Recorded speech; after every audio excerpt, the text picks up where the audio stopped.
老父亲用女儿的紧致肉皮做成人皮大鼓，保佑团队长盛不衰。殊不知他在保护主人的同时，也在主人身上施下了恶毒诅咒，凡是抛弃大鼓之人，都将在3天之内惨死。泰国经典恐怖片《人头鼓》惊悚来袭。故事发生在泰国的1821年，秃顶老是个超级迷恋造鼓技术的乐团老板。为了造出世间独一无二的波曼鼓，他夜以继日的不停研究。女儿提普为了完成父亲的心愿，不惜献祭了自己年轻的生命。事后，秃顶老在隔壁老王的帮助下，用花季少女的紧致肉皮做成了一个惊艳世人的波曼鼓，同时提普的灵魂也被封印在了里面。波曼鼓有了灵魂，不仅能演奏出美妙声音，甚至还能保护每一个乐团成员，同时也会诅咒那些背叛乐团之人。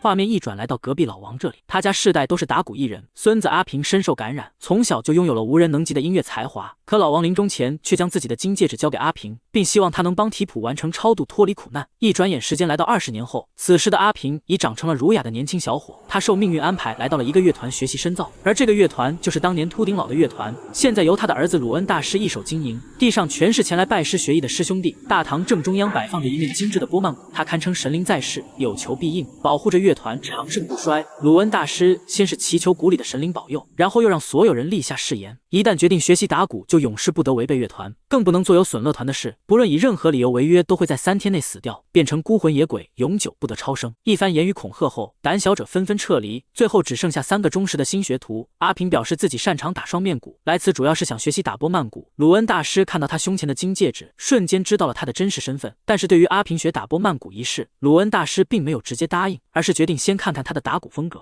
另一边不信邪的波曼鼓鼓手阿成，为了验证诅咒的真假，竟然偷偷来到大堂，偷下鼓上的红宝石据为己有。没想到第3天夜里，他就遭到了死亡诅咒。当时阿成正在尽兴的表演，鼓面却变成了一个个人头出现在眼前，同时台下的听众也变成了恐怖。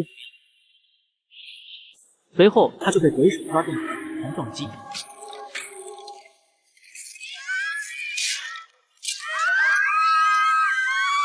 就这样，阿成当场殒命。鲁恩大师看到后一脸无奈，只得按照当地习俗进行火化。可殡仪员却发现阿成的尸体不翼而飞，无奈之下，2人只得找来冒牌货替代。原来阿成亡魂早已被虐成了孤魂野鬼，至于那些偷盗之物，则被神灵又放回了原位。这天晚上，阿平和好友卡恩巡逻时，突然看到一间破旧小木屋，还从里面听到了动听的音乐。卡恩再三叮嘱那里是禁地，可阿平却按捺不住心中好奇，偷偷溜了进去，想一探究竟。客厅中央摆放着一个样式古老的波曼鼓，就在他欣喜之时，耳边却传来了女人的呵斥声。阿平自知无礼，只得灰溜溜离开。由于波曼鼓鼓手阿成突然死去，鲁恩大师便安排大徒弟派一打波曼鼓，阿平则取代大徒弟的位置打双面鼓。没想到在演奏过程中，却发现派一无法诠释波曼鼓的美感，就告诫他尽快提升技能，否则就会被其他人取代。而阿平为了完成自己学习波曼鼓的初衷，再次来到禁地小木屋，想要加强练习。没想到刚拍几下，就把昨晚的少女又吸引了过来，对方当即就下了逐客令。阿平表示自己只是想练习打鼓，保证不会告诉任何人。少女看他虚心好学，就爽快地答应了，但作为交换条件，阿平必须在这里打扫卫生。通过交谈，阿平得知女孩名为提普，父亲曾是这里的演奏师。说完提普，便带阿平来到河边，开始手把手教他练习打鼓。另一边对鲁恩乐团虎视眈眈的老戴，则把大徒弟派一和他的舞者女友请到家里，用金银珠宝收买2人离开乐团。派一深知背叛乐团的下场，宁死不从，可经不住诱惑的女友却顺手接过了钱袋子。没想到下一秒耳边就响起了诡异音乐，同时老戴也在当天晚上遭遇了神灵的。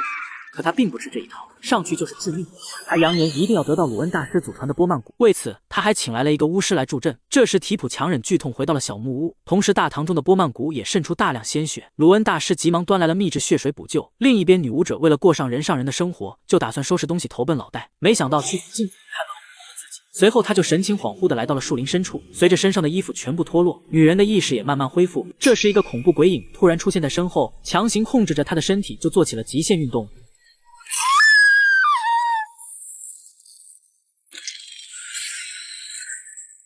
就这样，舞者因背叛乐团而英明早逝。现在的鲁恩乐团没有了鼓手和舞者，已严重影响了正常演出。而免费给乐团提供物资的政府部门也开始了打压政策，要求鲁恩必须在1周内组建完整乐团，否则就会被老戴的乐团所取代，到时分配到的物资也会相应减半。部分徒弟担心温饱问题无法解决，也不再纠结背叛乐团的诅咒，就打算跳槽到老戴的乐团谋生。此时的阿平正享受着人生中最幸福的时刻，不光打鼓技术得到了提升，同时也和提普陷入了热恋之中。1个星期后，政府高官找到鲁恩大师，以乐团人员欠缺为由，要求他合并到老戴的乐团。鲁恩大师不愿合并，高官就提议让2个乐团比赛，输的一方自愿合并到另一方。为了赢得比赛，鲁恩大师开始了更加严格的训练。没想到一名徒弟却因体力不支突发恶疾，鲁恩大师只得祈求波曼谷神灵保佑。在神灵的保佑下，徒弟很快复原，比赛也如期举行。可大徒弟派一却和老戴串通一气，故意输掉了比赛，而后又带头转向老戴，怂恿其他徒弟一起做了叛徒。最后只剩下阿平和卡恩没有离开。这时会场画风突变，诡异的叫声夹杂着渗人的蓝光，叫人不寒而栗。老戴乐团的巫师感知异样，只见他狠狠拍了一下桌子，恐怖的气氛就随即消失。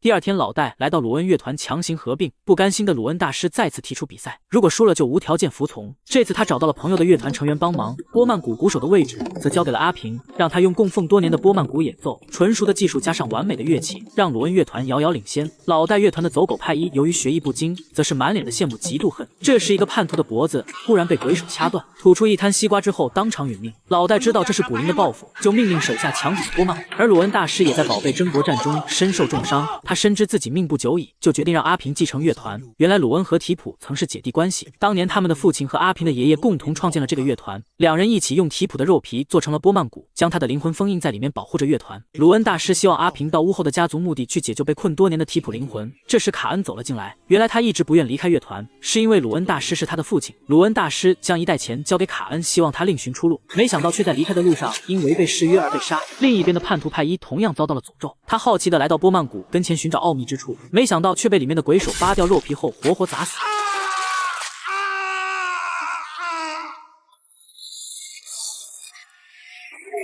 同时其他叛徒也全都遭到火块死。老戴看到抢回到的波曼谷不翼而飞，就来到鲁恩住所点燃了所有房屋。而提普为了增强自身法力对付老戴，早已将亲弟弟鲁恩杀生献祭。此时阿平按照鲁恩大师所说来到家族墓地，却发现波曼谷就摆在正前方。不多时，老戴和巫师也找了过来，巫师有所察觉地盯着前方。提普化身白发恶魔现身，就在巫师准备施法时，阿平拿着火炬冲上去阻挡，没想到却被对方打倒在地。这时提普现身一把撕下了巫师头皮，只听见一声长长的惨叫过后，巫师就被提普一脚毙命。这时老戴为了彻底消灭提普，对着波曼谷就疯狂乱扎，没想到却被那些死去的乐团成员扔进了火堆。与此同时，白发提普也幻化成了少女模样，他身受重伤倒在了阿平怀里，脑海里闪现出自己被制成波曼谷的画面。当年他因为对父亲的爱而选择牺牲自己，本想一直守护在父亲身边，没想到父亲还是离开了自己，自己一个人痛苦地熬过了这么多年。最高兴的是就是遇到了阿平。此时阿平内心也是五味杂陈，他不舍得看着眼前的挚爱，虽有诸多不舍，但为了提普的灵魂得以安息，他也只得忍痛祈福，眼睁睁地看着心爱之人魂飞魄散。多年后，阿平成了一位乐团团长，在一次看表演大会上，眼前竟出现了提普跳舞的场景。怀着对提普的深深思念，阿平永远地闭上了双眼。